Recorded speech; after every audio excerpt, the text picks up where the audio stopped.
জেগা আৰু হেৰিও দেখা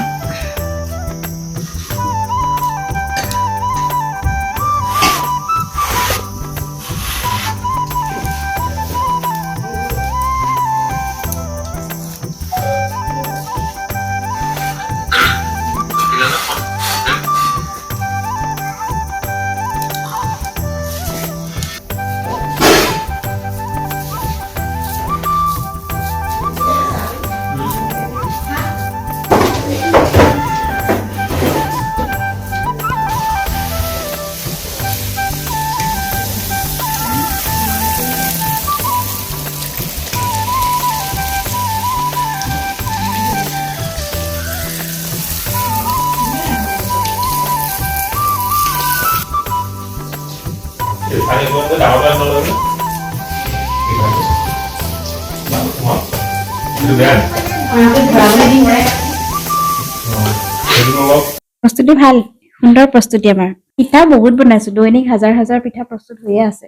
তিল পিঠা বনাইছো ঘিলা পিঠা বনাইছো মিঠা নিমখীয়া এটা যিটো আনন্দ পিঠা সেইটো বনাইছো পাটি চেপটা বনাইছো কুটুলি পিঠা বনাইছো এনেকৈ বিভিন্ন ধৰণৰ পৰম্পৰাগত পিঠা বিহু বুলি বহুত হৈছে আৰু মানে এনেকুৱা ধৰণৰ দৈনিক আমি প্ৰতিবিধৰে হাজাৰ অধিক পিঠা বনাই আছো এনেকৈ আজি একমাহ দিন ধৰি বিহুৰ বাবে প্ৰস্তুতি চলি আছে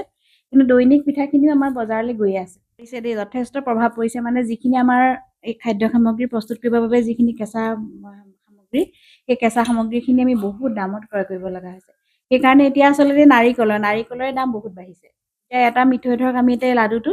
5 টকাত দিবলৈ যথেষ্ট মানে চিন্তা কৰিব লগা হৈছে তথাপিতো বহুত বেছি দাম কৰিবও নোৱাৰি আৰু তথাপিতো আমি পৰিৱৰ্তিত সময়ৰ লগত অলপ সমতা ৰাখি কৰি আছো কিন্তু ব্যৱসায়ৰ লাভৰ পৰিমাণটো লাহে লাহে কমি গৈছে বৰ্তমান এতিয়া 10 গৰাকী আছে এনে 15 গৰাকী আমাৰ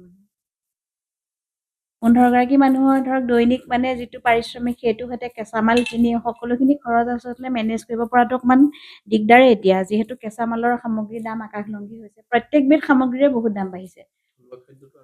আৰু অসুবিধা বিশেষকৈ আমি এতিয়া বৰা চাউলটো য'ৰ পৰা সংগ্ৰহ কৰিছো বৰা চাউলৰ দাম বহুত হৈছে মানে চাউলৰ দামটো কেনেকৈ হৈছে এতিয়া বস্তুটো ধানখিনি উৎপাদন কৰোঁতে যথেষ্ট পৰিমাণৰ ব্যয় হৈছে সেইটো কাৰণে সেইখিনি আমিতো খেতিয়কক দিবই লাগিব পাৰ কেজি বৰা চাউল আমি 50 টকাকৈ সংগ্ৰহ কৰিছো 50 টকাকৈ সংগ্ৰহ কৰাৰ পিছত ঢেঁকীত কৰি চাউল কিনি আনি ঢেঁকীত কৰি বজাৰলৈ এটা প্ৰস্তুত কৰি মানে খাদ্য সামগ্ৰী খোৱাৰ বাবে মানে যিটো ধৰক আমাৰ প্ৰস্তুতি সেইটো কৰালৈকে বহুত টকা খৰচ পৰি যায় কি আহ্বান জনাব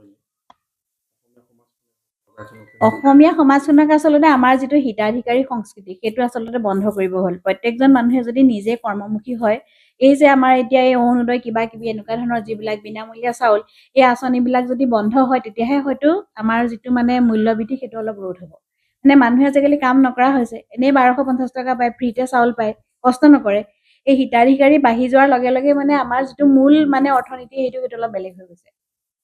তাৰ প্ৰভাৱ পৰিছে কিন্তু যথেষ্ট প্ৰভাৱ পৰিছে কৰ্ম সংস্কৃতিটো আমাৰ নাইকিয়া হৈ যোৱাটো আমাৰ সমাজৰ কাৰণে বহুত এটা বেয়া কথা হৈছে কিন্তু